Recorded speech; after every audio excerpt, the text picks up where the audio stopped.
everybody. Welcome once again to Nerds with Alcohol. I am Russ. And I'm Chris. And this is episode, what did you say, 269? 269. 269. Holy Giggity. shit. Welcome back to the virtual nerd basement, everybody. Hey, guys, we got a special guest tonight. Hello. I want to introduce you all to Kevin Omans. That's how you say it, right? Omans? Yep. That sure is. Oh, well, Omens. Just Omens. It is not Max Headroom. It is not. Yeah.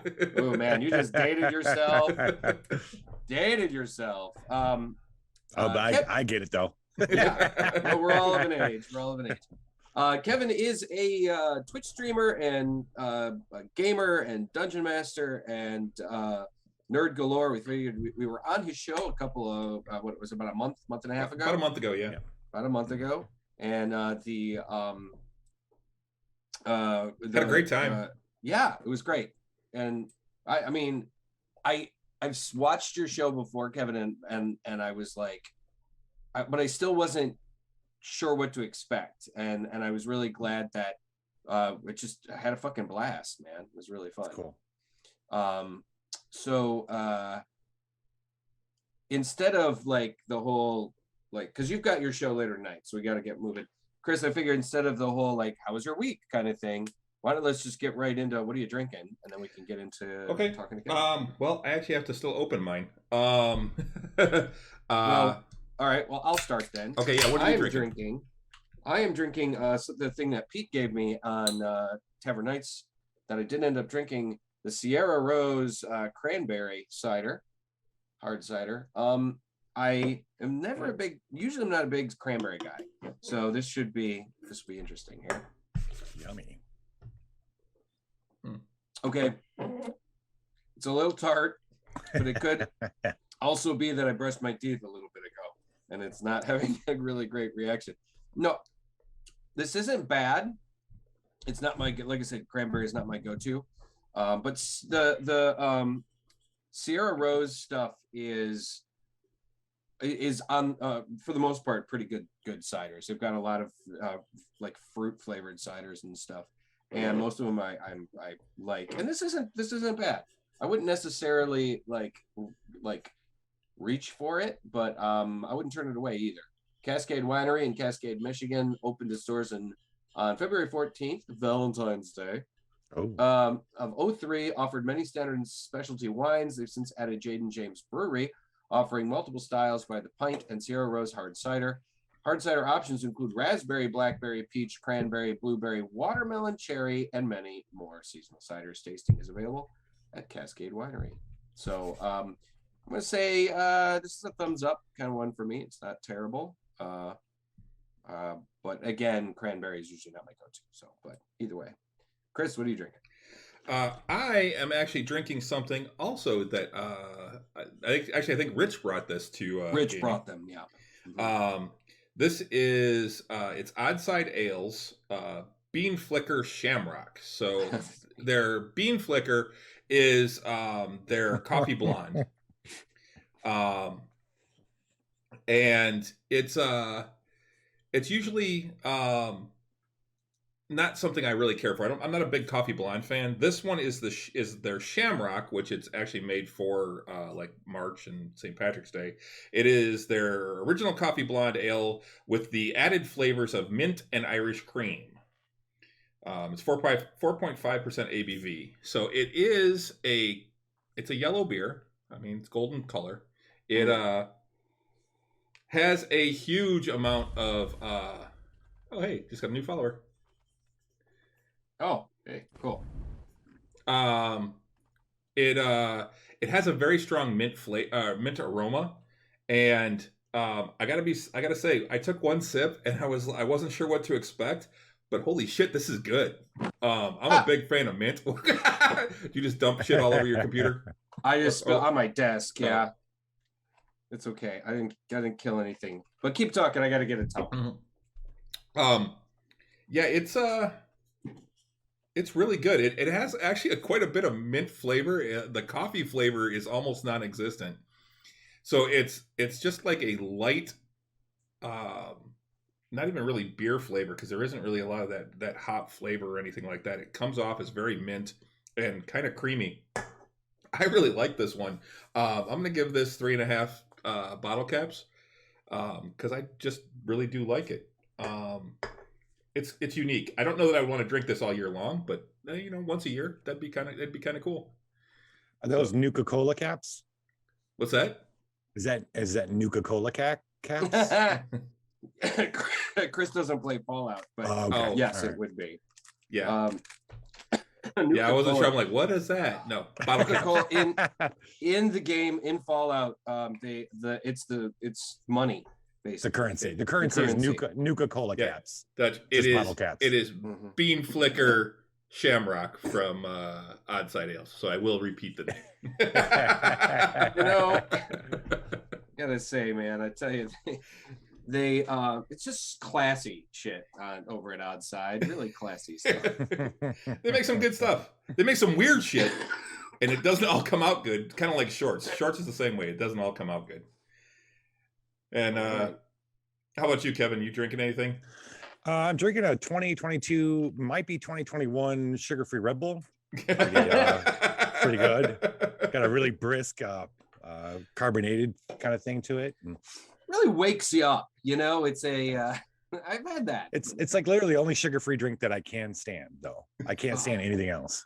Because I don't know why either. I don't know really. No, I'm right there with you, man. I hate sugar-free. I can't stand it. And but sugar, for me, there's very few sugar drinks that I can drink. They're I don't do pop much anymore. Sugar Red Bull is just like too much. That's like syrup. Yeah. I have never been a big fan of the energy drinks for the most part. I'm a big soda pop guy, and I'm the first to admit I have a serious sweet tooth. But I've tried to avoid the energy drinks. Just like, man, I'm like, I already drink so much fucking sweet soda pop. I just don't know because that's all those energy drinks really are. It's just a slightly less carbonated soft drink with a lot more like caffeine and sugar in it. And but I have to admit there have been a couple out there that I have indulged in, and but Red Bull's never one of them for me. I've always felt that it tastes like a combination of rock and rye and shit. So I've always just kind of avoided Red Bull. I did taste recently Rockstar Punch, I think it was Rockstar, and it tasted like Hawaiian Punch with taurine in it. Just like, oh man. I mean, I didn't sleep for 2 days after. Right. It was pretty, but they're tasty. That's hilarious. Sorry, I'm reading the chat, and Dutch just said last time he was in Belgrade, Serbia, they had a drink on the train station and at the train station newsstand called Guarana No Sleep. Most honest advertising I've seen on a drink yet. Well, we all, having grown up in the 80s, we all kind of probably and 90s, we all experienced Jolt Cola at some point in our lives, I'm sure. Dude, man, we'd have all night gaming sessions and people bring cases of Jolt, and that's what we'd sit and drink. Oh yeah, fuck Mountain Dew, man. At that time, it was Jolt Cola, baby. All the sugar and twice the caffeine. Twice the caffeine. Was that the 80s? Was that the 80s or 90s? It was the 80s. It was the 80s. Well, it was the late 80s. Well, into the early 90s, yeah. Okay. Yeah. So definitely, I mean, yeah, you're right on the border there, pretty much. But yeah, I guess it's because I didn't get back to the States till the 90s, and that's when I first introduced me to Jolt. They didn't have it in Germany. You lived in Germany? I did, yeah. Were you an army brat? I was not. My stepfather worked for General Dynamics. Which is like they make like M1 Abram tanks and all these other, helicopters and things like that. Army adjacent. Army adjacent. Went to school in a military public school on base. Lived off base most of my high school years. 5 years in my high schools, from 6th grade to 11th. Wow, that had to have been pretty fucking wild. It was really great. It was, I missed that place. Germany is a beautiful country. Really cool. Yeah, I haven't been there yet. Stella tells me that on the regular because she was born there, and her first language, actually, although she doesn't have an accent or anything, her first language was German, but she came over when she was 6. So she just kind of like worked it out of her. Sure. Yeah, she always talks about, she still has family over there. her father still lives there, and she always talks about how beautiful Germany is and whatnot, and the universal healthcare. That's a nice touch too. Yeah. Thank you, Wings Cook. Cookie man is. So drinky drinks. Now that I have cleaned the cider off of my desk, I'm sure it will become sticky later. Kevin, why don't you? It is nice to see you. We've got a couple new people here. Dredgen Greed, and it's a bunch of people that Lich brought with him. Yeah, these sounds like some of Lich's friends. That's great. Thanks for coming by. Yeah, thanks for coming by. Thanks for joining us. So Kevin, why don't you tell our listeners a little bit about yourself? Besides that you lived in Germany. I go here in the streaming world. I go as the Lich. I run a streaming channel called the Liching Hour. Yes. And I've been doing it for it's going on 3 years. You know what? I'm really bad at things. Like I didn't record my first, not record, but put right down when my first recording day was. I bet if I dug around in Twitch, the stream channel thing, I could probably find it. Probably sometime in May, I think, 3 years ago. Right. And it's been a lot of fun. I found all these things that I kind of liked doing on their own, but I wasn't super passionate about. I found that I could do if I put them all together, and streaming allowed me to do that. Suddenly, I'm super passionate, and I just bringing them all together: game creating, designing both games, but also graphic art and video work, and being a ham. And what's the rating on your guys' show, by the way? Oh, it's MA. Okay, fine. Yeah. Okay, good.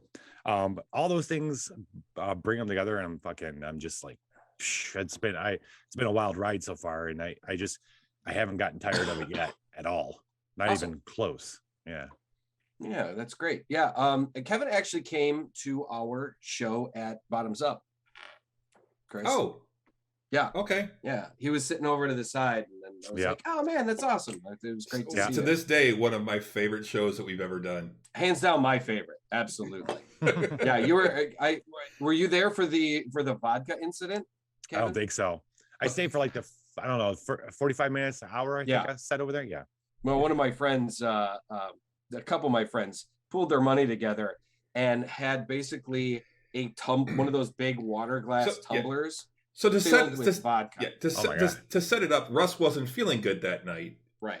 And so he wasn't drinking. So he was drinking vodka, or he was drinking water out of those big plastic tumblers.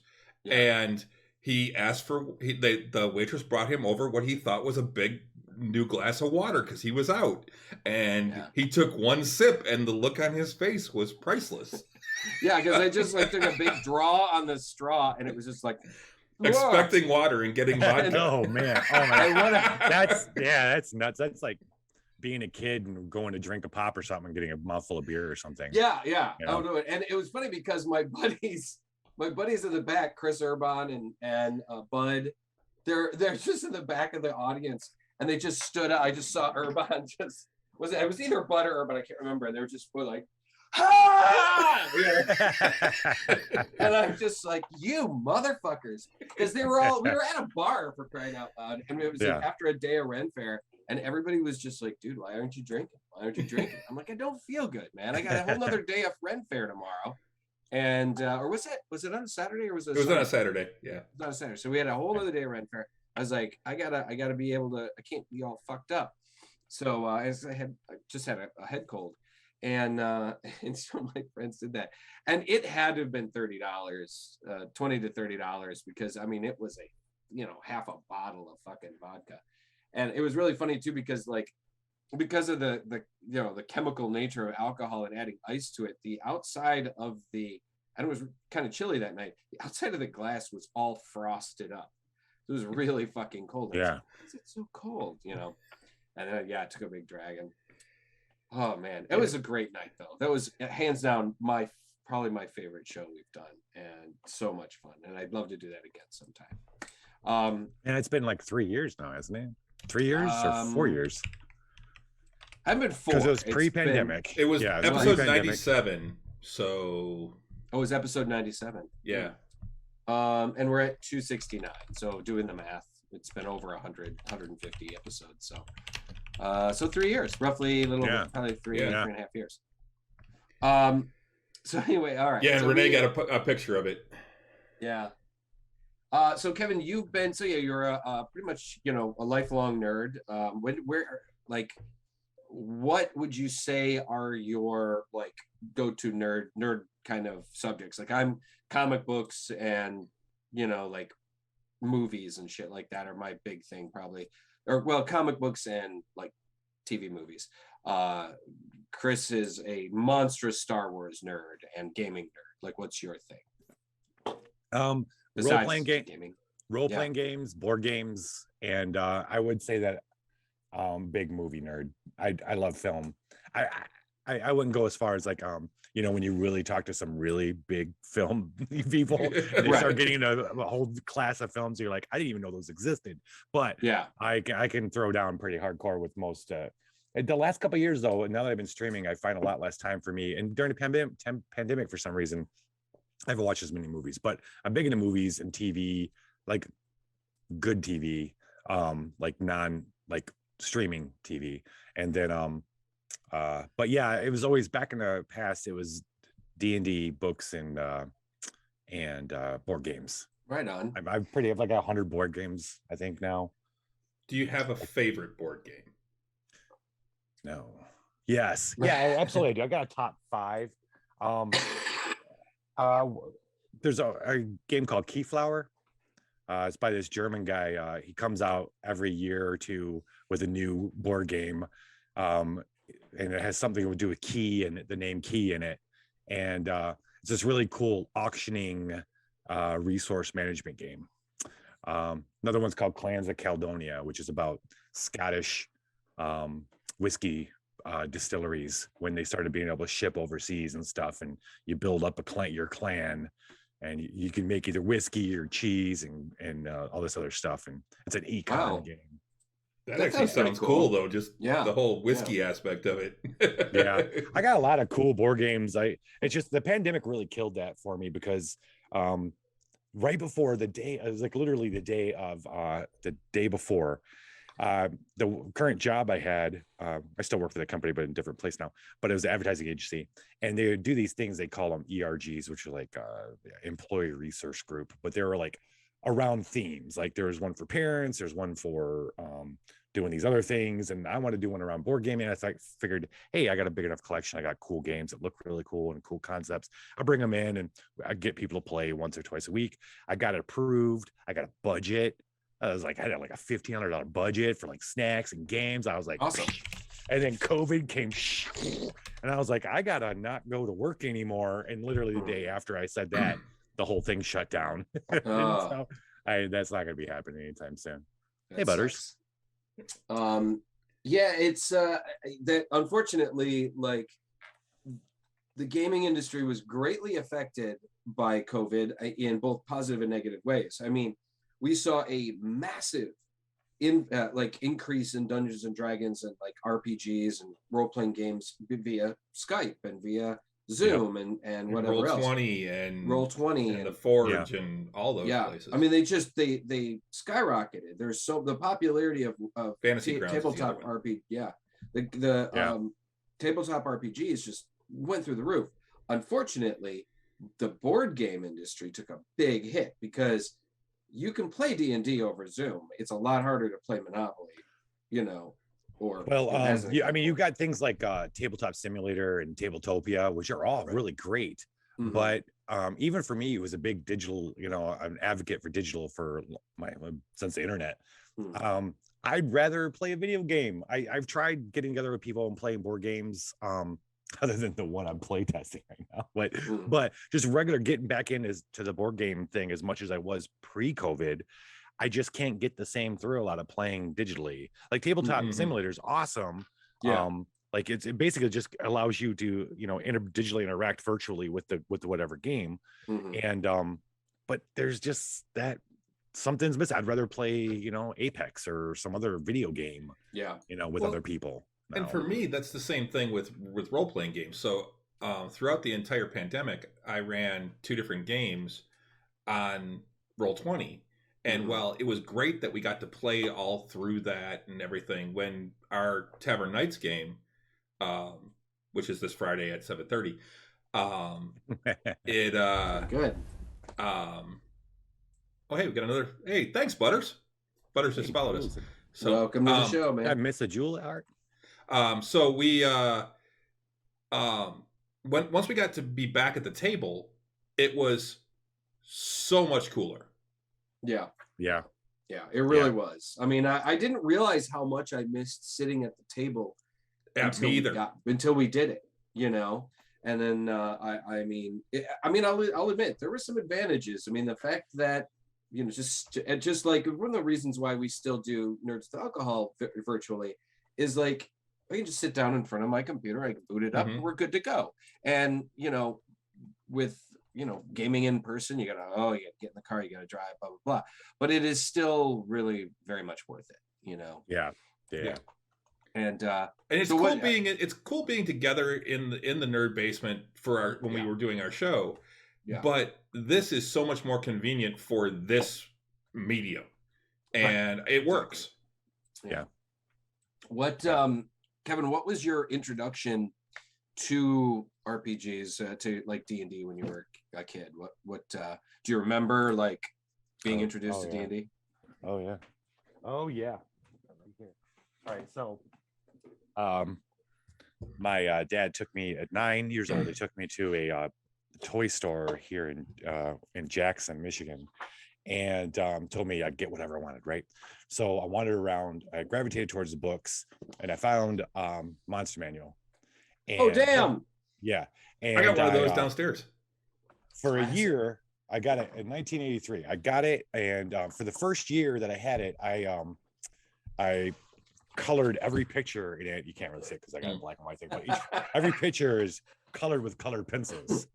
Every single one of them, even the big full page ones, and it was all seeping in until I went back the next birthday and got the red box, and then the blue, and then the black, and then and then I was putting together this class where I was teaching the neighborhood kids how to play D&D, and then went from there. But then we moved to Germany, and I had to start all over again trying to find friends.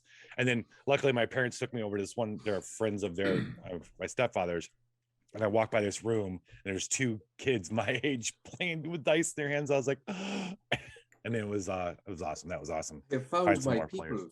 But yeah, I've been doing D&D for a long time.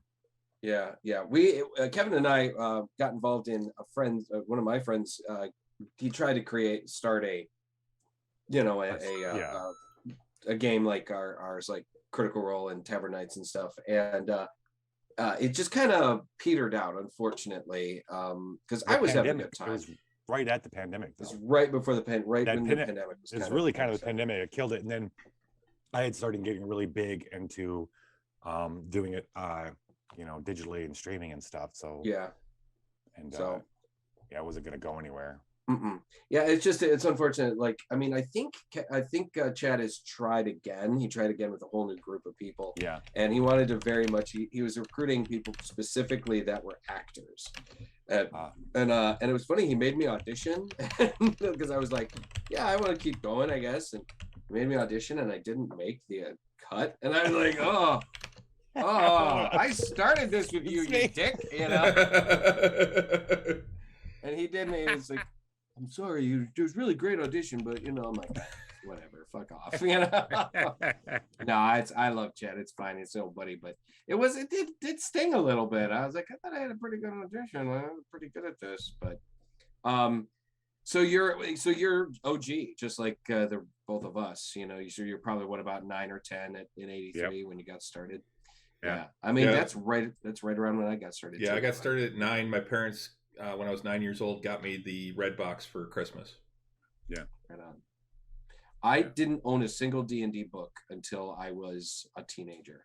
My parents just didn't buy me that kind of crap. But my best friend, whose dad was a gamer, and played D&D, he had all the shit. had all the fucking books, and Sean had everything, so I never had to buy anything. And back then too, when you're 8, 9, 10 years old, you're not really sticking to the rules all that well most of the time. And Sean, have you gone back and tried to read the Dungeon Master's Guide, the first edition?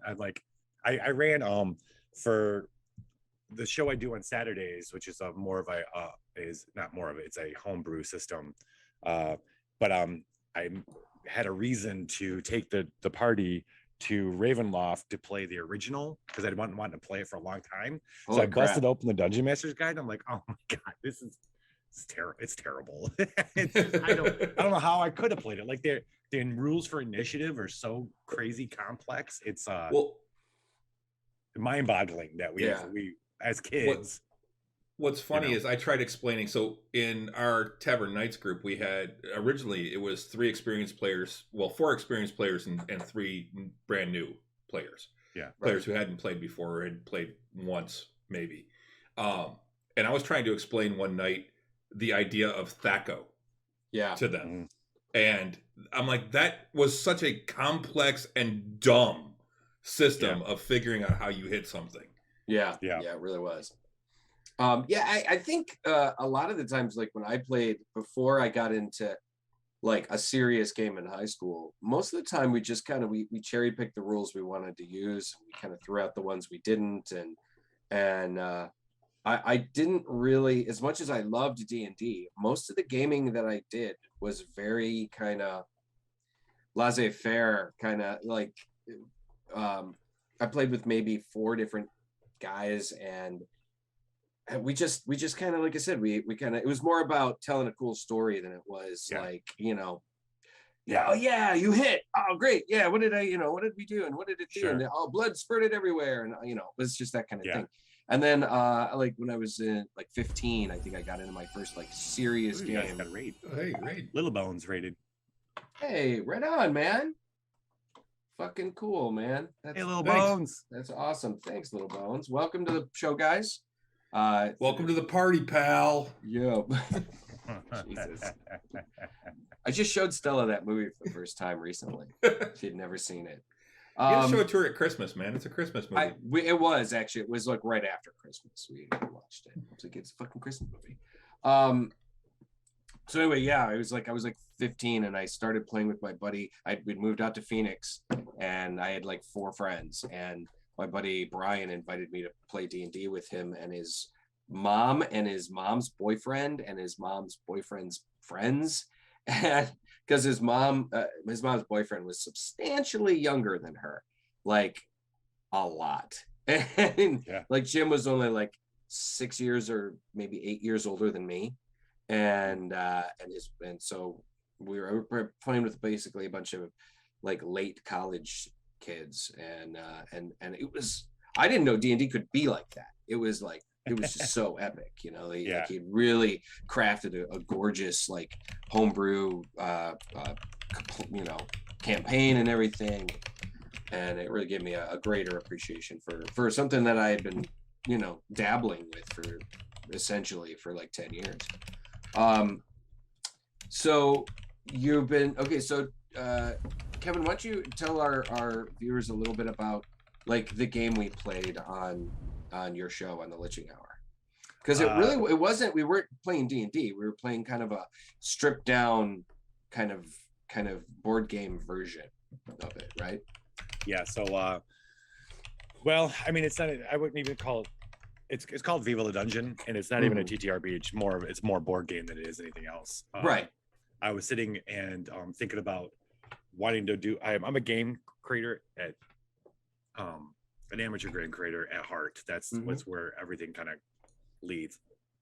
And one night I was thinking about battle royale, like video game battle royales. I was playing Fallout, Nuclear Winter at the time, which was their answer to Fortnite and Apex Legends and all the battle royale games that have been coming out, Call of Duty. And the thing about those games is the map gets smaller and smaller. You get dropped into a map, it gets smaller and smaller and smaller until you're in this little area, whoever's still alive fighting each other. And I was like, how do I take a concept like that to and bring a dungeon into it? And then I had this kind of, it all exploded in my head, and I wrote it all down. And the next day in between work, I kind of put it together. I just slapped some tables together, and nothing too graphic or anything. And I threw together a quick map. And then in that next night, I had been doing a show called Viva La Dungeon. It started out, Viva La Dungeon was the show where I would introduce people to new indie role-playing games, because D&D is cool, but I've been kind of away from D&D for a while. I'm into the weird shit now. You know what I mean? Like I've been into the weird shit for years now. Your Apocalypse World hacks and Blades in the Dark, and these. I had just gotten out of this convention here in Michigan. I don't know if you guys have been to the Eagle, the one in November over in Ypsilanti. It's the Yukon. No, I've heard of it, but I've never had a chance to go. Not bad. It's not a bad little con, really. It's actually pretty cool. And I had found this one, being over there, I'd found this one called Dialect. I don't know if you guys heard of Dialect. It's a game you play over about you in the beginning, you all decide on the setting, and it's a community of people that are going to, I won't say die, but it's going to end. That's the whole point of it. Like, you're a colony on Mars that's lost track of all contact with Earth, or you're a group of wolves that are being slowly hunted in the forest. Oh, okay. But what it's really, I mean, that's the setting, right? You're going to end, and you go through 3 different ages until it's gone. But the point is, you develop a language for concepts through these cards and stuff like that for this group, knowing that language is going to die and go away. And so you end up with all these different, like, it has all this different play of like figuring out how to make words for different concepts and then act them out a little bit. There's a little bit of role playing where you act out the creation of the words and how we use the words in this community. I actually took that as a concept and used it as a way to start a campaign in Blades in the Dark, where we were a community of refugees in the middle of the city, and we came up with all these words and things, and then we carried that with us into the game. And anyway, so I was into weird shit, and I wanted to introduce people to that. So I made a show called Viva La Dungeon to do just that. And in the last half hour of the show, I would like play a module that I liked of like DCC or something else, just give people a feel for how something like that would play out. And then one night I was like, hey guys, what if you guys want to play this? And like kids on bikes or whatever. So I remember you telling me about that. Yeah. And then kids on bikes. And then one night we're supposed to be playing this Escape from Dino Island, which is a cool little indie game too. And I was like, guys, I got this idea last night. You guys want? And I pitched it to them. They're like, hell yeah, let's try it. And then that's when Viva La Dungeon, the way it is now, was born.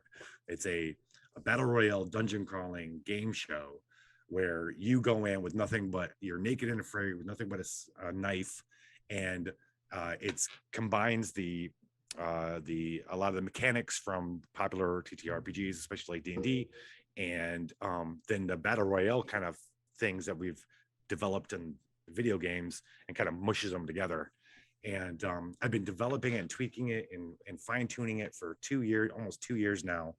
And now in the last 6 months, I decided to turn it into a board game. And this is a kind of a cool segue because, like you guys know, I just got back from Gary Con. Right. Yeah, where I got a chance to play test it with like complete strangers.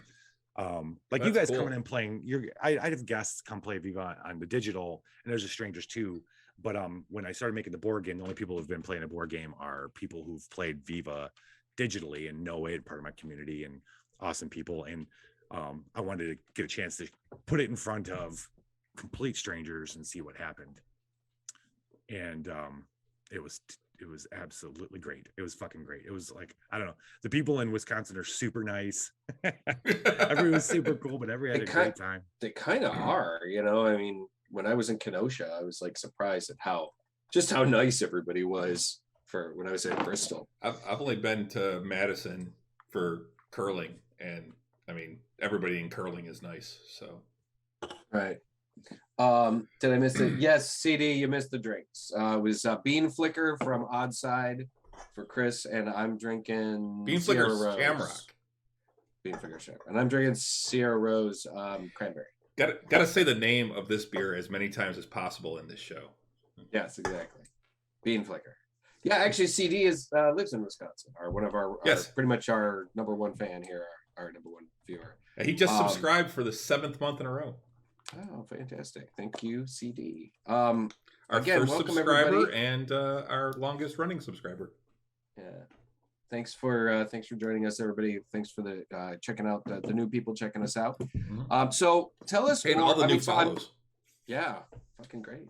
So Kevin, I'm really glad Viva La Dungeon worked out well for you. That sounds like it was a really like awesome experience. And I mean, I'm not a game designer myself, but it's got to be probably like really got to have a really great, like just great feeling to know that something you created is giving people enjoyment and being successful. That's cool.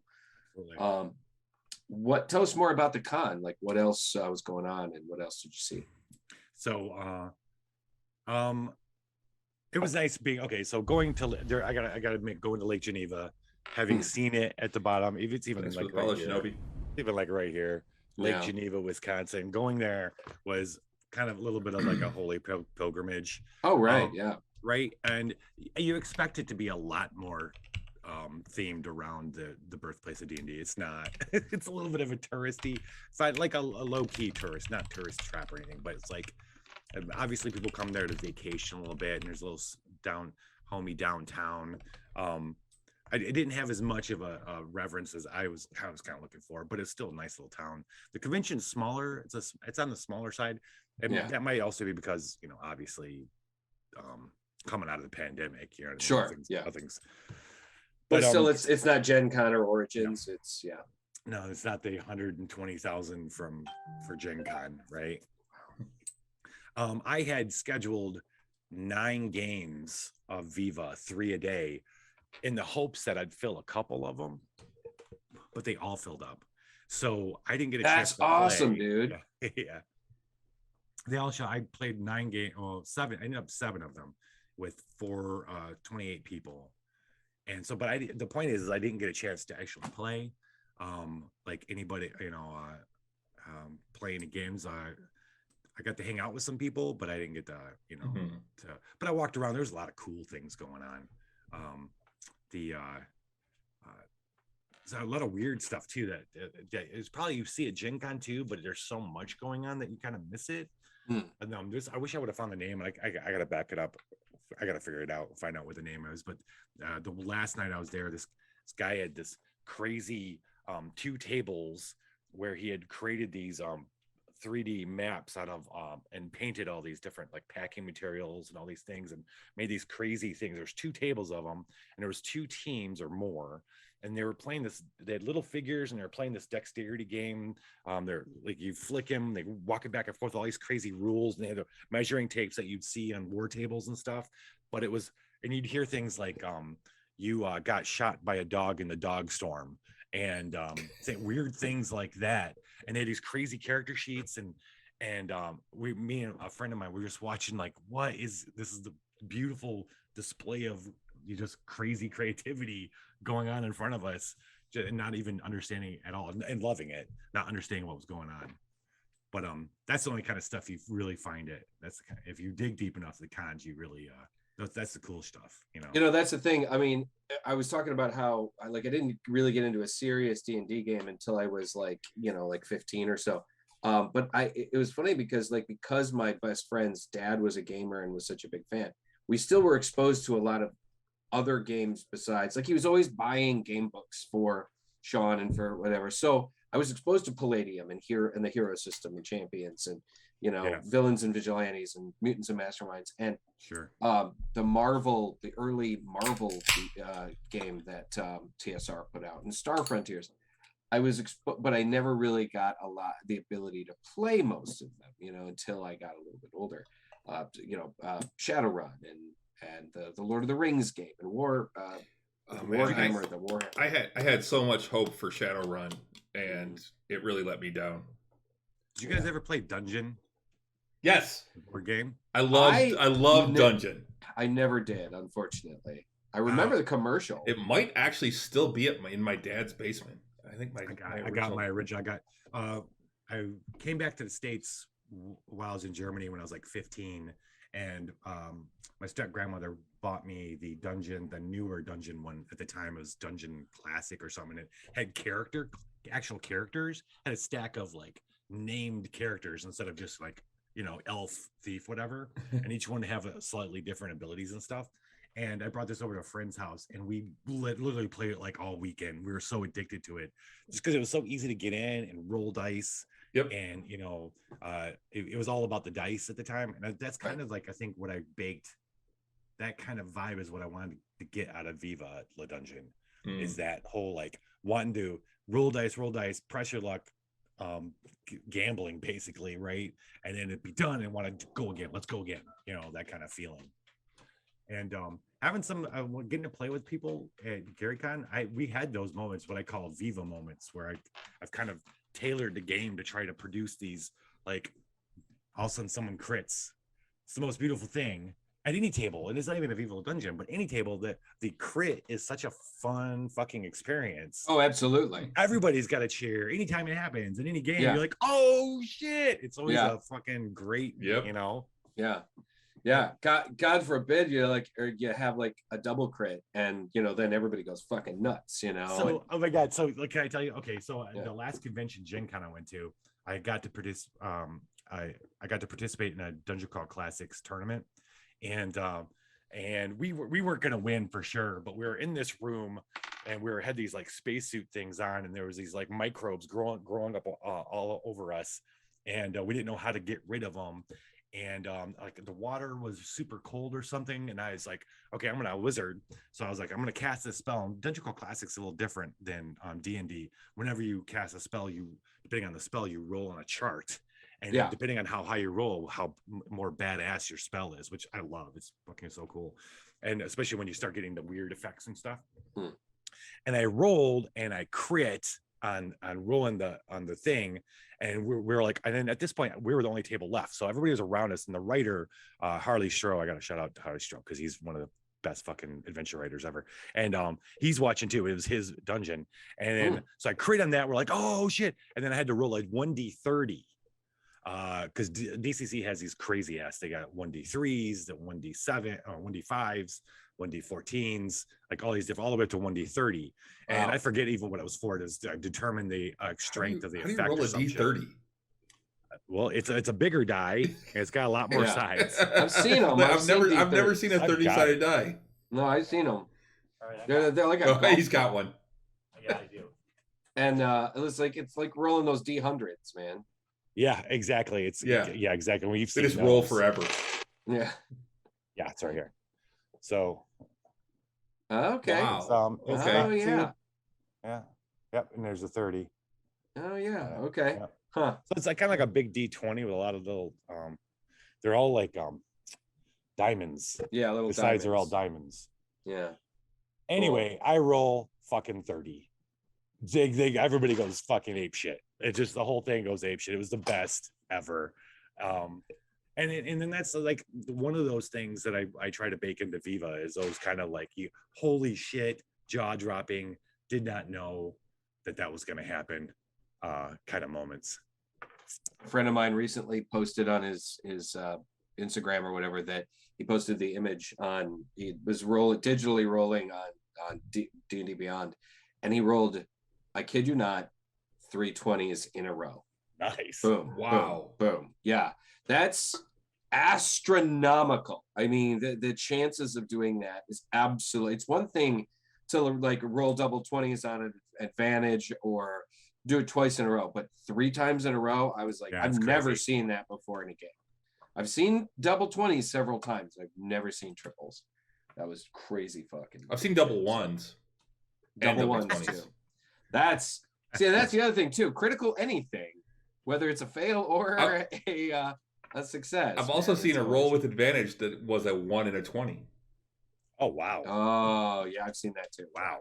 Yeah. So Kevin, do you have plans to market? I mean, I imagine you have plans to market Viva La Dungeon, the board game version. Do you got it all set up? The goal is we've got Soft Eyes on September as a Kickstarter launch. Oh, okay, for level 1. But I I've got big plans because I've got the dungeon is a concept that I've been curating. And for a while, when you first did my I'm not nerd. When you first did my Lich makeup, Yes. Those of you who don't know, Russ does body makeup, but he did my Lich, me as the Lich. Yeah. Not the first time. The second time he did it, because the first time was for a different Kickstarter for something completely different. For a game I was taking to Gen Con. That was all on T-shirts. That's what the Lich started. But then I got this idea to do in-dungeon news, which was when you painted me, I went home and recorded 20 episodes, all about a minute and a half long of this, and it's scripted out of this news about the dungeon that's going on the dungeon. And since then I've got canon for all 10 levels of the dungeon. And so the goal is to make Viva La Dungeon like a map and an expansion for every level. Oh, okay. And now though that the ambitions got a little bigger, and each level is going to have a little bit of you guys know what legacy games are, right? You guys familiar with legacy games? Pandemic. Oh yeah, legacy, sure. Okay, yeah. Risk legacy. Okay. The idea that the game changes over multiple plays. Yeah. So there's a little story. There's going to be a little thing for each level. For example, what's going to happen for level 1, there'll be 5 little boxes, and every time you win, you open up the box, and the boxes you get to pick which box. It'll be for level 1. It'll be little crypts with little like herein lies whoever, and you get to plunder their crypt. Right when you open it up, it'll be a couple new cards added to the game. A couple maybe tokens or something, and then maybe little stickers that you as the winner get to add and add to cards, or maybe even to the board, that changes the game state a little bit, makes a certain character better, or a weapon better or worse, or a certain room like off limits from something. And then so that right there will change things for that level, and each level will introduce new mechanics that do that kind of stuff. I've been playtesting new mechanics for the last 2 years. I've been doing different types of Viva. I've done like Viva Hardcore. I've been doing Viva Raids, which is a co-op version, which at some point I'll invite you guys back to play the co-op version. Yeah. Okay. And that's with classes and stuff. But these are all mechanics I've been playing with that I'm gonna start introducing at different levels. But the big plan is that all 9 levels, when you get to 10, it all flips, and something happens that has you go back to replay the levels with a different premise and maybe a different way to play. Because it's an evolving game. Mm-hmm. Yeah, because once you get to level 10, that's the doom. That's my office. That's my home. It's not going to be a map you play. It's going to be like, you've made it this far. Now it's time for you to go back and redo this in a certain different way. And I've got a big twist in mind that I'm really excited about. So the Kickstarter is going to be the first, like, hey, is this going to work? Are people going to like this first level, and maybe kick off me making the second level and third level? And I got a team. I got a great artist on board, and then I'm also got a writer that I'm going to be bringing on board here soon to help out, flush out what I'm calling the DGU, the Dungeon Game Universe. I'm not kidding. That's exactly what it's going to be. Why not? You know, I want that board with all the sticky notes and the chords and shit and the string. That's awesome, man. No, I mean, it sounds really fucking cool. Like, you know, mind blowing. I'm really happy that, you know, it sounds like you really got, you know, good plans and everything together. That's really cool. Yeah. I look forward to seeing how it comes out and contributing to the Kickstarter when it comes out. Absolutely. Yeah. Oh, you guys won't be able to get away from it. I'll be telling everybody over and over again. Come on back on the show. Let us know about it, man. Yeah. We'll be happy to have you. I'll tell you the whole reason why I started a channel was to introduce people to another role-playing game I've created called Star Jumpers, which is for kids. And oh, wow. Yeah. And I was like, any Kickstarter isn't going to work unless you have a community that helps you in the beginning. Right. So I was like, I'm going to start streaming, and I'm going to start doing the stuff I really love. And maybe this is a way. I tried Instagram. I tried these other ways, and nothing really synced and gelled, you know what I mean? Mm-hmm. Yeah. And so I tried this Twitch thing, and now, 3 years later, I think I can flirt with the idea of doing a Kickstarter. So we'll see. Right on. Yeah. You know, talking about getting kids into stuff, my brother-in-laws who both play in our Tavern Knights game, and they're brand new to D&D, but they both have young kids, and one of them has 2 daughters, one of them has 2 sons. They've both played some D&D with their kids, and the kids loved it to the point where Rich, his daughters, one of his daughters started drawing stuff up for the game. Like one of the first things she drew up was she wanted a beholder balloon, and she actually made a balloon into a beholder.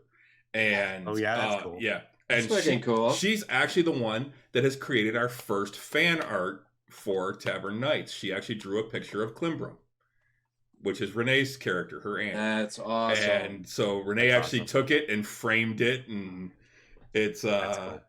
It's really cute. We're gonna actually try and hang it up so it may be sitting behind Renee Friday night on the show. How old is your niece? Because we get, if she listens to the show, I mean, we get pretty foul sometimes. No, she doesn't listen to the show. Oh, okay, good. No, it's Rich's daughter. He doesn't let him listen to the show. She's been on. When we were playing digitally, she was one of the ones that would come in and wave and say goodnight when she was going to bed. So that's right. She's 9. Okay, it definitely goes on the fridge. You got to put that on the fridge. That's awesome.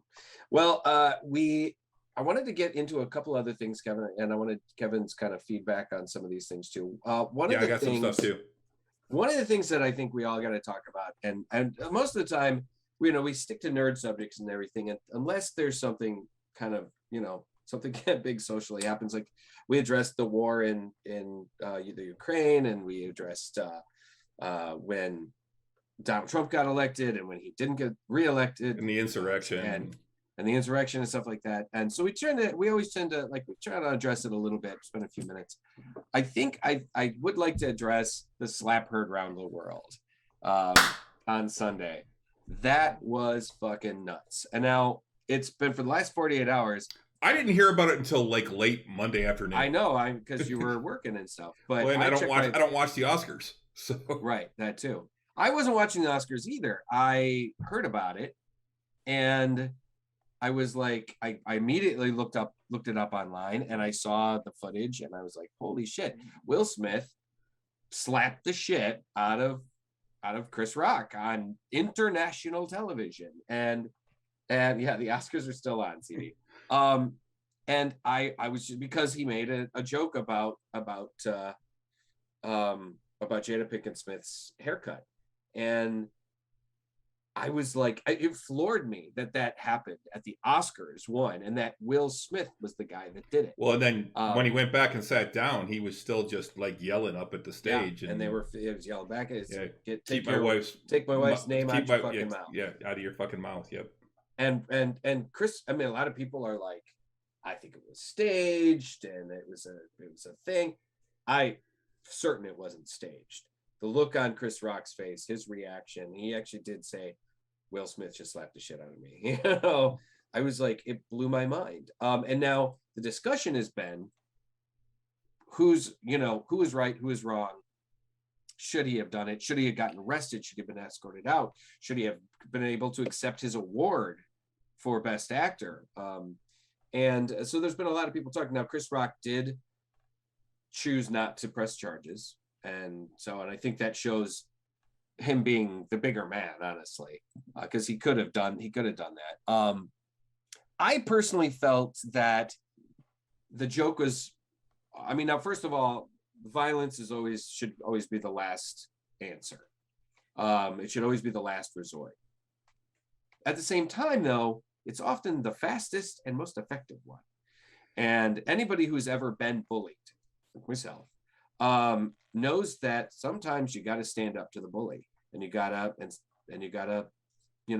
throw hands a little bit. Now, I don't think this was necessarily that moment, but what Chris Rock was doing was essentially a form of bullying, and we're seeing that a lot in media. We're seeing that a lot in comedy, punching down, and that's what he was doing. And he made fun of a woman that had shaved her head because she had alopecia, for crying out loud, and he had to have known about that because she's the voice of it. Yeah, she's the voice of it these days. So as much as I have to say, and I have a bunch of performer friends that are now afraid because they feel like now they they could potentially get attacked by audience members if they say something that pisses them off. You know, no, I don't think that's necessarily going to be the case. I think if Will Smith had doubled down, but he obviously was remorseful. The next day, he posted an apology to Chris Rock and to everybody, and saying that he felt it was inappropriate, the whole thing. So I don't think we're going to see like somebody at a I don't know, at a Bill Burr, you know, show, get up out of the audience and come get on stage. You don't know that though. Yeah, no, you don't. That's what's really kind of fucked up about it, is that we're in a point right now where there's a lot of the social rebuttal to anything being said by anything about something you don't like. This kind of the stuff that comedians are dealing with, period, now. Yeah, like of all just socially, from the cancel stuff, like this just opens the door for like, if America's other dad, like Tom Hanks and Will Smith are fucking America's dads. Yeah, for sure. Like America's dad went up on stage and slapped somebody. Yeah, it's like for saying a stupid fucking joke. I mean, it wasn't. It's just saying something on the Oscars, you know. Now imagine like that you any asshole feels empowered in the audience, paid for a ticket to see a comedian. The comedian says something they don't like about whatever, and then now this just emboldened. It doesn't. Yeah, emboldened. It is emboldened. You know what I mean? I get the fear. I don't think we're going to see a whole lot of it, but I get the fear. I get the other. My buddy Ed Schneider's a big man. He performs and stuff, and sometimes the performances that he does can get a little nuts, get a little wild. We're afraid he performs and interacts at Theater Bazaar, and we're afraid, like, hey, if somebody doesn't like what they see or what the interaction they have, is somebody going to start throwing fists? So it is definitely a concern. I personally don't think we're going to see a whole lot of it, because I don't think there's a whole lot of people out there that have the balls that Will Smith had that night to do that. Because that's the other thing too. Will Smith, he should have been escorted right the fuck out. Where the fuck was security? He should have been carted out of the fucking door. He shouldn't have been able to. I mean, they're talking about. You imagine there was a lot of conversation probably going on. Can you imagine? They knew he was going to be winning the Oscar. Right. They assume like fucking 15, 20 minutes later. Yeah. And it was towards the end of the night anyway. Yeah. So you can just imagine you know what I mean? Like the conversation. Yeah. If it'd been anybody else, if it'd been, you know what I mean? Like maybe, I don't know. What a nightmare. Yeah. Arguably one of the, not even arguably, just one of the biggest celebrities in Hollywood. One of the biggest fucking movie star in Hollywood. And walked up to, you know, maybe not quite as big for sure, but still a pretty well-known guy, and slapped him in the face. I mean, you got to know, everybody in that room was just like, what the fuck do we do? Could you imagine being a fly on the wall for the producers and the directors and shit like that? Like, oh my God, you know? And so, yeah, they had to probably act fast. And like, what do we do? He's Will Smith. We let him sit down. You know, I mean, I don't think either one of them was right. I think they were both in the wrong, honestly. That joke was way off color, way off. But you guys everybody saw Ricky Gervais and what he got up and said at the Golden Globes. Nobody walked up and hit him. That's true. And he said some really fucked up shit. The Golden Globes are a different animal than the Oscars too. Yeah, I got no judgment on Will or Chris. Like Will did something stupid. You know what I mean? They made it. Well, I just hope it's not a pretense, because I'm looking at just from a more of like what's going on socially and stuff with comedians and like a lot, you know, in social media. It's just like I just hope that it's just another tinder on the fire. You know what I mean? I can dig it. I totally hear what you're saying, man. And like I said, I particularly my initial reaction, I think too, was like I gotta admit, because like I said, I dealt with being bullied a lot when I was a kid, and because I was the nice kid. I was this nice kid, this nice skinny nerdy kid that I got picked on, and so for me to go, my initial thing was like, oh, he just defended his wife who was being picked on. He just I kind of went, yeah, and then afterwards I went, ooh, wait a minute, you know, I still kind of feel like what he did was very effective, and I think that maybe we're going to see less punching down. But at the same time, I totally see your point that we got to be careful, because we saw, like, honestly, look at the effect Donald Trump had on the public, and about how people were emboldened by the way he spoke to people, by the things he said, by the thing, His and rhetoric. the rhetoric. We saw a lot of people that normally would have kept their negative opinions to themselves, spoke up. And I think, so people, we're very, the American public is very susceptible to influential, like, things like that, and could be a mess. So it's something to keep our eyes open for. But I don't want to dwell too much longer on this. Yeah, let's move on. Chris, what did you have? Well, one of the things, I didn't hear about this, and I don't know how I didn't hear about this. There's a movie that's supposed to be out later this year. It's Evil Dead Rise. What? It is a new Evil Dead movie. What? From Sam Raimi, Bruce Campbell, and Rob Tappert. Bruce Campbell is not supposed to be in it because he has retired from doing Ash. Yes. That's a great setup. Right? It's a great setup to just be in it. You know what I mean? Yeah. Like, but he's been in it. That's the thing. He's been in every one of Sam Raimi's movies. I want to see where he is in Doctor Strange when it comes out in May. He is in it. He said he's in it. But yes, Evil Dead Rise is supposed to be out later this year, and it is a continuation of the Evil Dead story. Where Ash versus the Forces of Evil ends, or I think so. I think it's Ash versus Evil Dead. It's after Ash versus Evil Dead. Yeah, Ash versus. Okay, so you know how he woke up in that, like, future kind of place. We all know how it ended, right? Well, that was, you mean in Army of Darkness, or no, in the show on the Ash versus Evil Dead, yeah. Ash versus Evil Dead. A twisted tale of two estranged sisters whose reunion is cut short by the rise of flesh-possessing demons, thrusting them into a primal battle for survival as they face the most nightmarish version of family imaginable. Holy shit. It's going to be on HBO Max. Oh, okay. I do remember hearing something about this, but I didn't really, I don't know, I guess I just didn't look into it, which is weird for me because I love the Evil Dead movies and I love Bruce Campbell. I'm not really recognizing any of the actors. Alyssa Sutherland. Yeah, Lily Sullivan. She was in Vikings. None of the cast from Ash versus the Evil Dead. No, I'm seeing. No, completely new group of people. And honestly, Bruce Campbell is not listed, but that doesn't mean he's not going to show up. Right. The Evil Dead and Army of Darkness and all those movies, I absolutely adored. And I'm not this monstrous, like, horror movie guy. I mean, I appreciate horror, but it is like probably keep talking. I'll be right back. Right. It was probably the smallest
Oh, I guess I hit a button.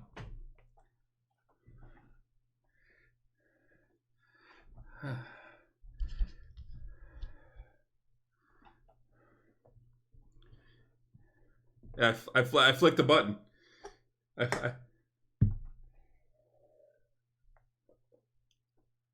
Sorry, I set everything down. I thought I was careful. I hate when that happens in the middle of a show too. That I gotta like get up and leave because you don't buy beer, you rent it.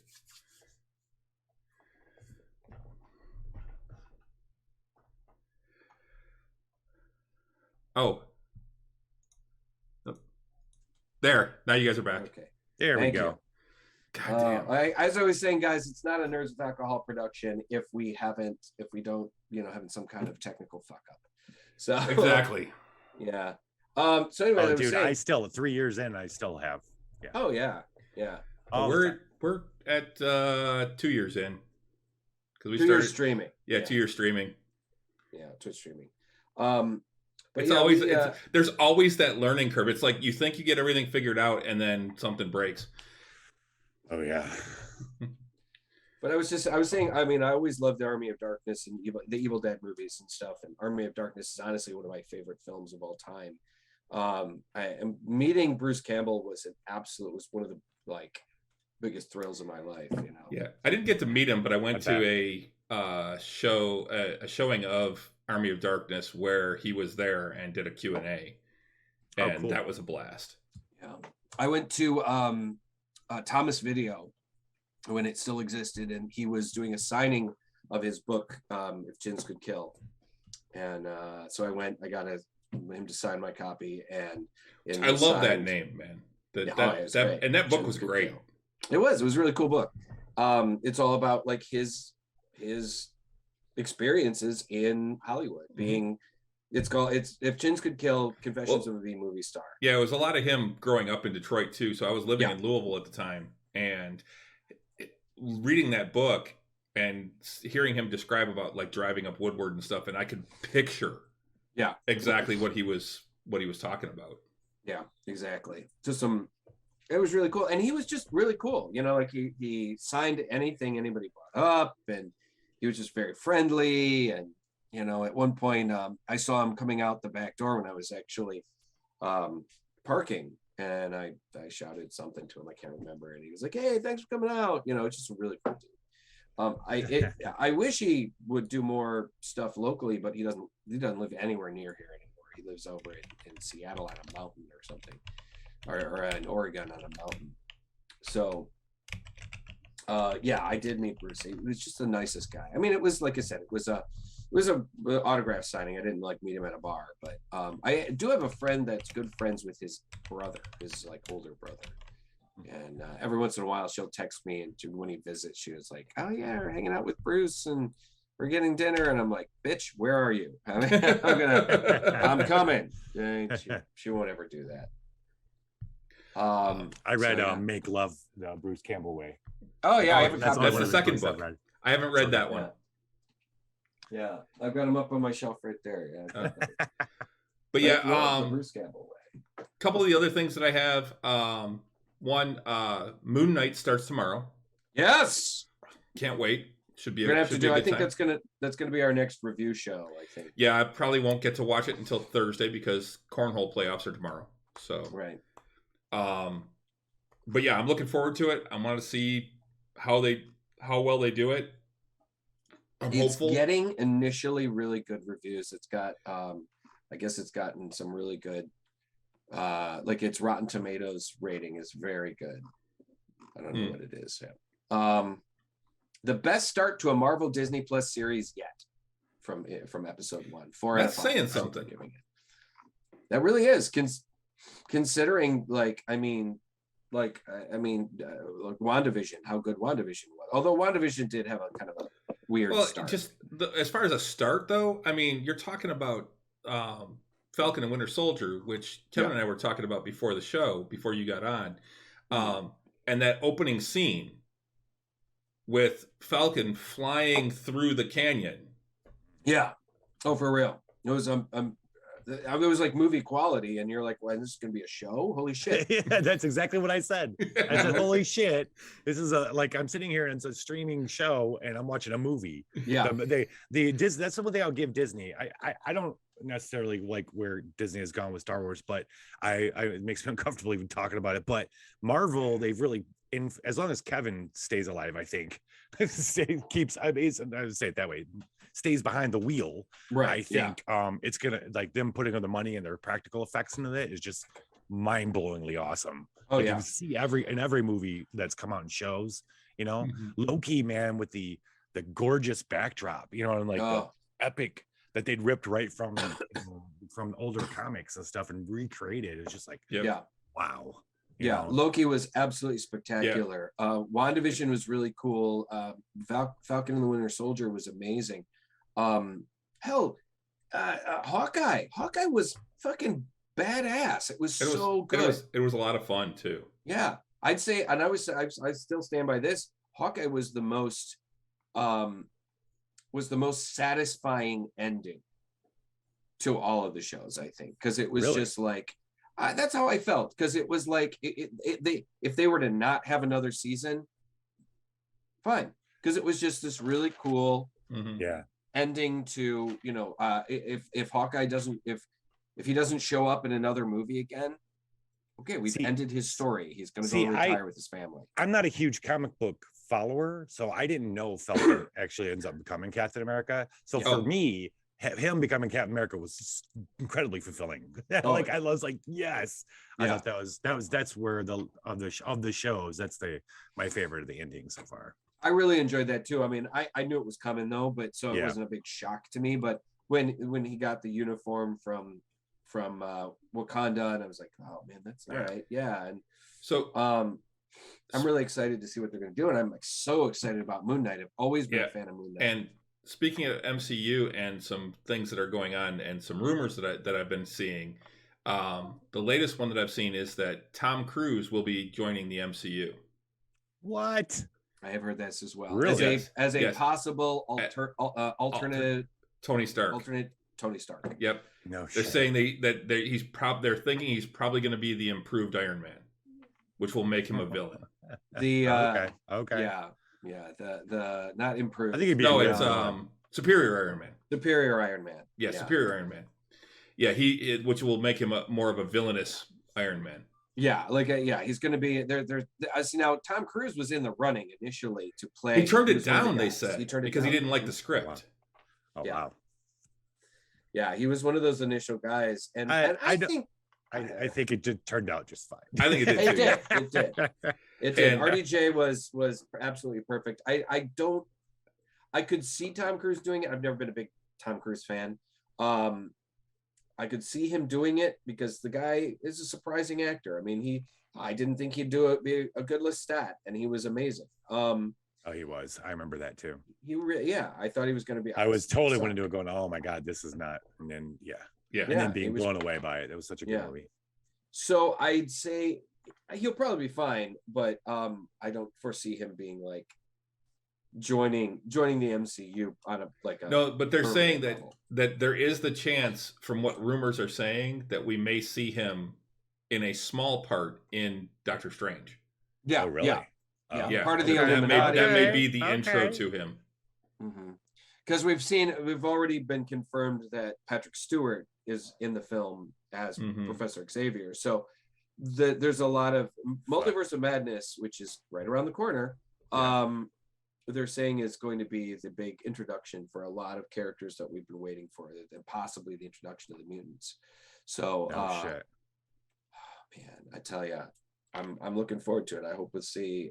I think Multiverse of Madness is going to be one of those holy shit movies. We're gonna like Ragnarok and No Way Home, and some of those ones that are just like, oh my god, this is just No Way Home. It was just not even taking it out of the MCU and everything. That was just a spectacular movie. Absolutely. It's an experience. It was a fucking experience. It's not a movie. You know what I mean? It's like more than that. Yeah. Oh my god. Calling it a movie doesn't do it justice. It doesn't. It really doesn't. No. It was, and or you can go, oh, it was like it did what the whole end game, all that shit did in 2 movies. It did in 1. You know what I mean? Like, yeah, what exactly. a punch. Oh, so good. And the interaction between the 3 of them was just awesome. Yeah. But I just had one last thing, and that's Misha Collins, who, if you're a Supernatural fan, you know him as Castiel on Supernatural. He was one of the angels. He has been cast as Harvey Dent. I had said this a couple of weeks ago because I had heard that he was going to be in they were talking about him doing Harvey Dent as in the next, the Batman movie in the series. Right. But this is actually for a TV show that's being developed for WB or CW, whatever it is. A new CW. Yeah, a new CW. Called Gotham Knights. Yeah, it's supposed to spin out of originally they were thinking about having a Gotham City Sirens show featuring not Gotham City Sirens, Birds of Prey.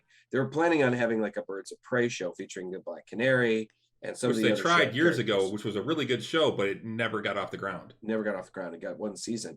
Didn't even get that. I think it only got 7 episodes or something. No, it was a full season. It was a short season, but it was a full season. I've got it up there somewhere. But of course you do. You don't have to look. It's a superhero show. Of course I have it.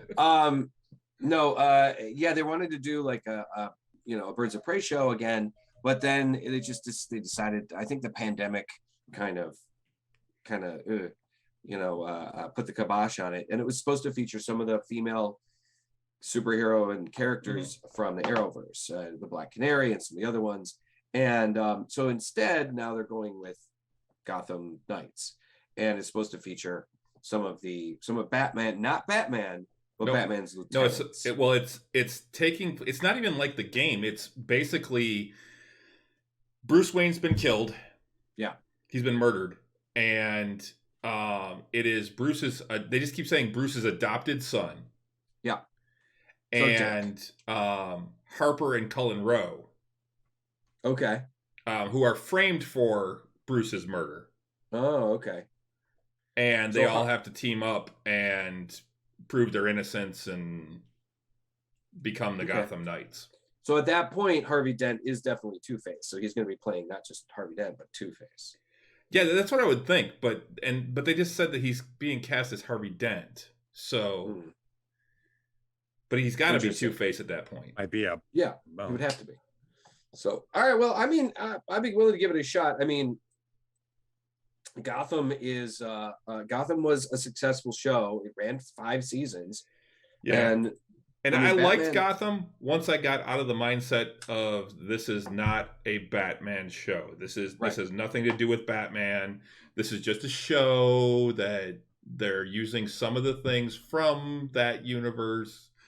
And I really had to take myself out of it because I am a Batman fan. I am a big Batman fan.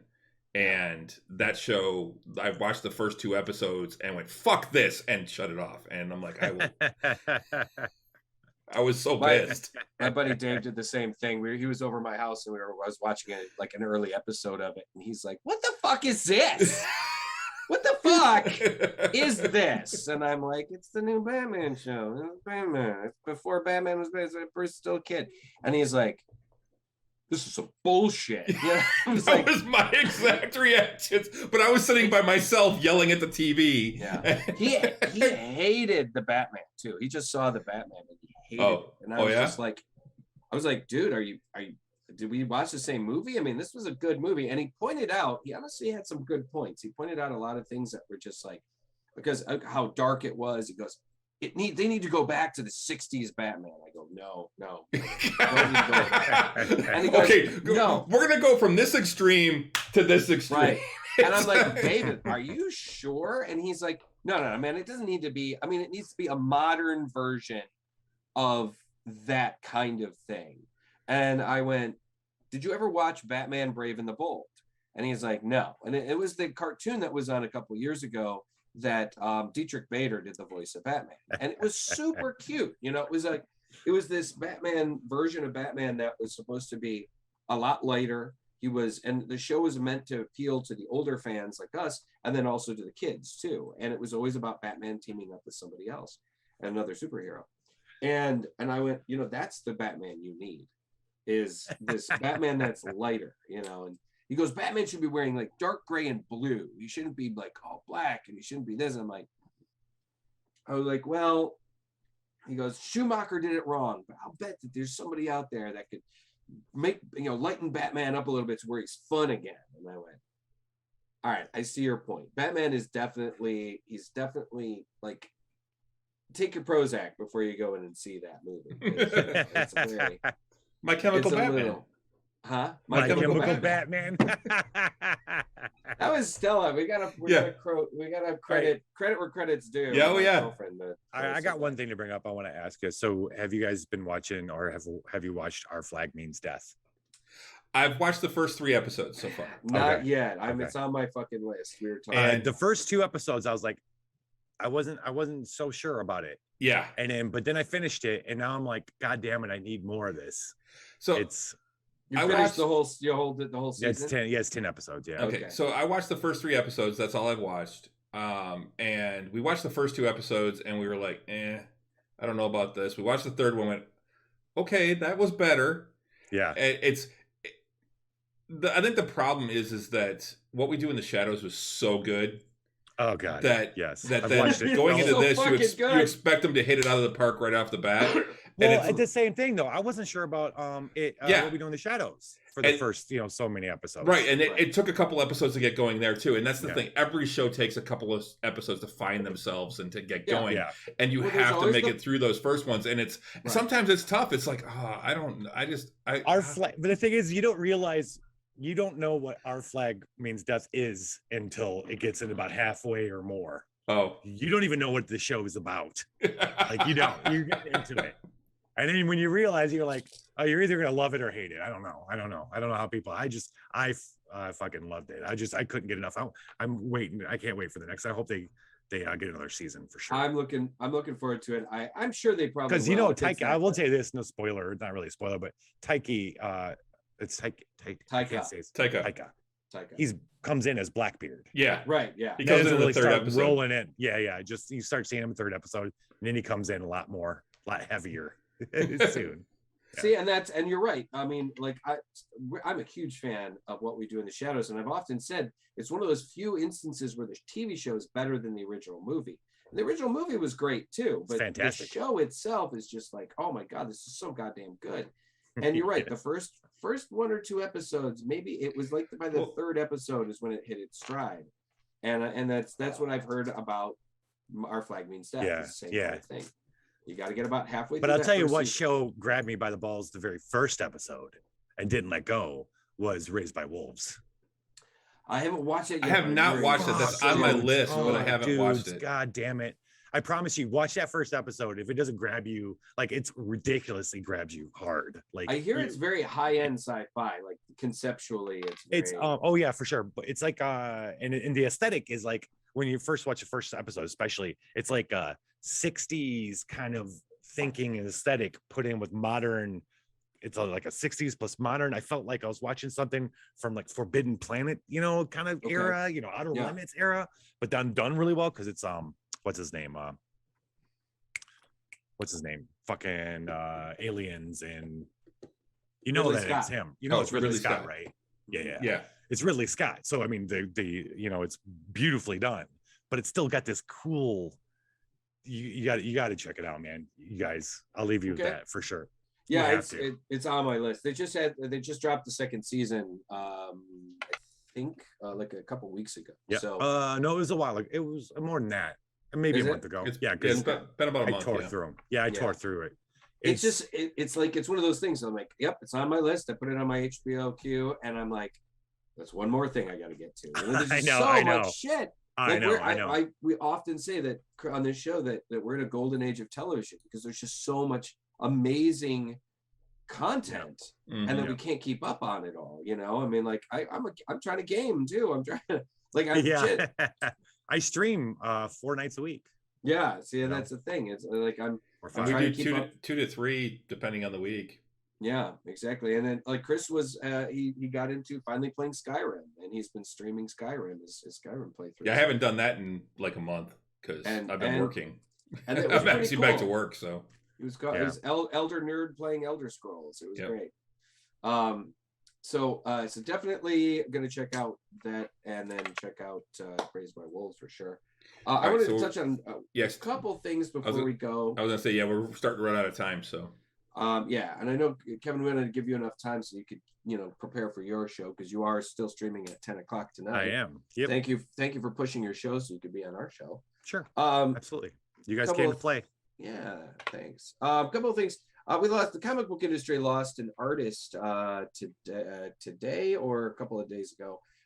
The Gary Leach, the comic book artist who co-created Miracle Man, died. British artist, was best known for his work for 2000 AD, Marvel and DC. Miracle Man was a British superhero that was kind of based loosely on the whole concept of Shazam and Captain Marvel, the Captain Marvel stories. It was later, the name was changed from Marvel Man to Miracle Man, I believe. It was originally Marvel Man. Excuse me. And but they changed it to Miracle Man due to copyright issues. And then there was some talk, I believe, that Marvel was going to be producing some Marvel or Miracle Man comic books, and was going to be coming out, but I don't know what happened with that. But yeah, he was the original artist. Later, Alan Davis took over. Alan Davis was famous for like early Excalibur and has done a lot of some really great art. So anyway, he passed away. He was 67. Marvel Comics is planning to release his work on Miracle Man as well as part of the seminal series in an omnibus this September. So that's a bit of a bummer. There's a couple quick hits here. I was laughing at chat, not that. Sorry. What's that? I was over here beaming because I'm laughing at chat, and then I tune back into what you're saying. I'm like, oh yeah. Oh, it's fine. Yeah, it's terrible. I didn't know the guy. I'm just. But The Legend of Zelda: Breath of the Wild 2 was announced earlier this week. But the sequel is now at least a year away. I haven't played Breath of the Wild because I don't have a Switch. I have seen it played, and it's gorgeous. I think probably Breath of the Wild 2 is going to be one of the most sought after games and anticipated games of 23. I think it's looking like going to be pretty wild. Also, the PlayStation subscription service, PlayStation's new PS Plus subscription service, is going to be offering 3 tiers and more than 700 games. Now, this is their PlayStation's response to the Game Pass, since it's been expanding so much. Xbox Game Pass. They're kind of like, oh, okay. Is that their answer? Yeah, it's going to be their answer. It's called PlayStation Spartacus Steps into the Light. PlayStation has revealed its new subscription service that's set to act as a rival to Microsoft's Xbox Game Pass, and it's a new PS Plus. Announced on the PlayStation blog today, Sony said the system, which combines PS Now and PS Plus within a 3-tier offering, will include 400 PS4 and PS5 games, as well as titles from the PS1, PS2, PS3, and PSP. The 3 tiers, dubbed PS Plus Essentials, Extra, and Plus Premium, will be available from $59.99 per year for PS Plus Essentials to $119.99 per year for PS Plus Premium. Now $60 a month or $60 a year, it's $5 a month. It's really not bad. $120 per year, it's only $10. It's really not bad. Hopefully, for what we're going to be getting. Right. Monthly 3-month subscriptions also available. The new PS Plus will launch in June, but will be a phased launch on the PlayStation blog. Sony confirmed that in the June timeframe will begin with an initial launch in several markets in Asia, followed by North America, Europe, and the rest of the world where PlayStation Plus is offered. We aim to have most PlayStation. Y'all right in there? Everybody online heard that, by the way. Hey, thanks, Aaron, my laundry. Yeah, we aim to have the most Aaron. PlayStation. What's that? He's got another follower. Oh, okay. So anyway, it does look like the game subscription service by the end of the first half of 22 have it in all set. The service has been rumored for a long time as a direct response to the ongoing success of Game Pass, but a Bloomberg report from last week stated that Sony was looking to move ahead with the service, which was previously known under the codename Spartacus. Included with that report was a suggestion that Sony's biggest games wouldn't necessarily come to the service at launch, meaning subscribers would have to wait for the likes of God of War Ragnarok or Final Fantasy 16, in contrast to Game Pass's day one approach. Whether Sony's approach works as well as Game Pass, which recently surpassed 25 million subscribers worldwide, remains to be seen. Microsoft's offering does have an almost 5-year head start on the new PS Plus, but Sony's PS Now and PS Plus subscriptions might give it a crucial leg up the race. So, I have PS Plus. Excuse me. And I have indulged in, every month they offer like 3 free games that are just like, even if you cancel your subscription, you still have those games because they just get downloaded to your system. It's pretty cool, and to be able to maybe go back and play some old games from the PS1 and PS2 on my PlayStation 5 where it would cook. It's kind of exciting. There's some old games from back then that I wouldn't mind, giving a try or going back. I'm not a big retro gamer, but I mean, I have been playing Skyrim for 10 years now, or 8 years, whatever it is. So, Skyrim's a little bit a special case, though. I mean, few games have the longevity of that game. But I wouldn't mind going back and, I don't know, maybe playing San Andreas again, or I don't know. I'm searching. Oblivion. I never finished Oblivion, which is wild because so many people, the precursor to Skyrim, so many people talked about how wonderful it was. I'd also like to see if they're gonna like remaster a lot of these games too. And then you got the people who are gonna be like Morrowind. It's always Morrowind. Oh yeah. Morrowind was the grand like the greatest game, the greatest Elder Scrolls game of all time. And I'm like, I don't know. I still think Skyrim tops it out. But I love them all for different reasons, different times in my life. You know what I mean? Oh, for real. Yeah. I tried to go back and play Morrowind and I'm like, nah. Yeah. No. So that's the other thing too. A friend of mine posted, it's not so much that you want to go back and play the game. You want to relive the feelings you had when you played the game. Right. Exactly. And that's a really difficult thing to do. It's not possible. Yeah. Like I more recently, when it comes to retro gaming, I replayed Baldur's Gate 1 and 2. And that was fun. I really enjoyed it. It was a nice kind of revisiting of one of my favorite games of all time. And now, if only they would finally release Baldur's Gate 3, fucking Larian Studios, but we'll see. They're saying probably early 23 now. And oh my God, for fuck's sake. I bought, but thanks to Steam, we have access to a lot of these old games again. Now, I have Vampire the Masquerade Bloodlines. I bought that more recently.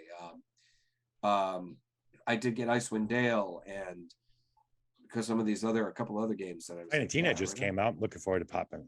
I'm gonna get that for sure. What's that? Tiny Tina. Oh yeah. The Borderlands fantasy game. Yeah, I heard that it does look pretty fucking wild.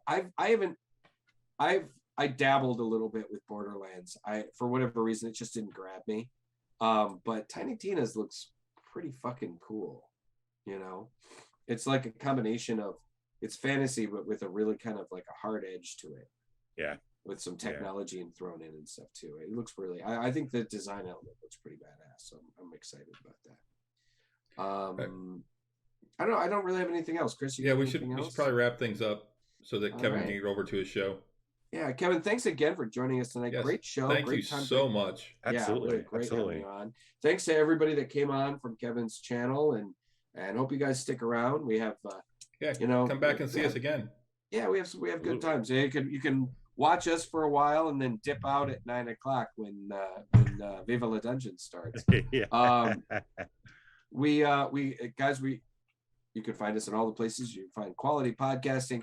We're on the Google Play Store. We're on iTunes. We're on Spotify. We're on Stitcher. We're on the Odyssey app. We're also on the Samsung app. So pretty much everywhere. Every Tuesday night at 8 o'clock, we started off. We usually go to about 9:30, quarter to 10. We have a show every other Friday night. That's Tavern Nights, is our streaming D&D game. And then every opposite Monday, we try to do every opposite Monday, we do our Tavern Talk, which is just talking about D&D and what happened in the game. Sure. Kevin, why don't you tell some of our listeners again where to see you and whatnot on the interwebs? Yep, we're over at twitch.tv, the Lich Hour. And right now, tonight, in about 20 minutes, we're going to be live play testing the Viva La Dungeon board game with all the tweaks and changes, modifications I've made over a weekend of play testing at Gary Con. Cool. So I'm looking forward to that. If you want to come check it out, we'll be playing it on Tabletop Simulator. Oh, awesome. That's and then cool. We're going to be starting we're going to be playing every Friday, mostly every Friday, kind of late afternoon from here on out, because we're going to be working on adding new art, getting things kind of shined up and ready for a Kickstarter in the fall. Awesome. Awesome. I look forward to seeing that. And I look forward to, let me know when you're ready and come on out and I'll make up your face again, because that's, yes. I really enjoy doing your makeup. That's a really fun makeup for me. It's like, I'm hoping next month. Okay. I'm glad you brought that up, because in April, I'm going to do a special show on Goodman Games, the return of Viva La Dungeon Master. That's something I do every now and then. You guys haven't seen it. It's where I take a dungeon master and I interview them as they go through the 10 levels of the dungeon. It's a little bit of role play mixed with interview show. And I got a special one coming up in April, and I think it's going to be Return of the Lich. I think we're going to, I really want to see you, Russ, and have you do my makeup. Yeah. And everybody else will be able to see the Lich again. That'd be awesome. That'd be cool. Yeah. See how we can do it with this hair, though.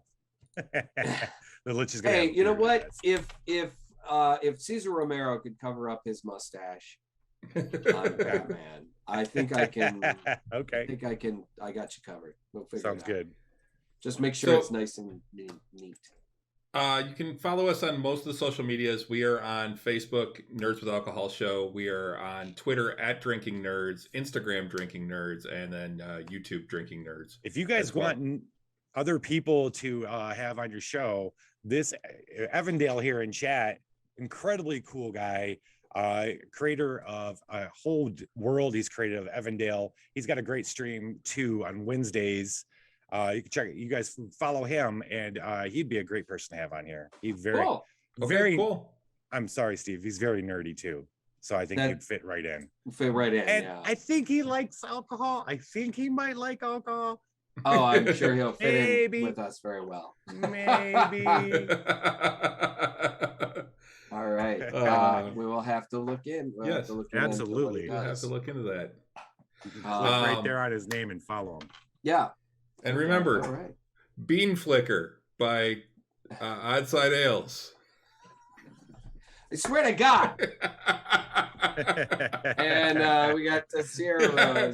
We don't care about that. Just Bean Flicker. Bean Flicker. That's all we care about. All right. Well, thanks again, Kevin, for being out. Thank you for everyone who joined us tonight and all the great stuff in chat. This was the most active our chat's ever been. Thank everyone so much for coming out. Please come back out and see us again. We'll be on this Friday at 7:30 for our Tavern Night show. Not nearly as interactive with the audience with that one, just because it is a live play D&D game. But it's a great time, great group of people. So check us out. And I think that's going to about do it. So I think on that note, until next time, Sláinte. That wasn't bad. All right. Sriracha? Sláinte. Sriracha? No, Sláinte. Sláinte. It's Irish. To your health in Irish. To your health. So. Gotcha. So, all right. Right on. Have a good week, everybody. Good night. And now my hot buttons aren't working. So, no figures. Yeah, I broke everything. You should have rated into somebody. Oh yeah, fuck. I know it takes a while to get used to remembering that. Well, we don't normally have so many. Yeah, I mean, where is it? usually we get a lot more. Are you still views. live?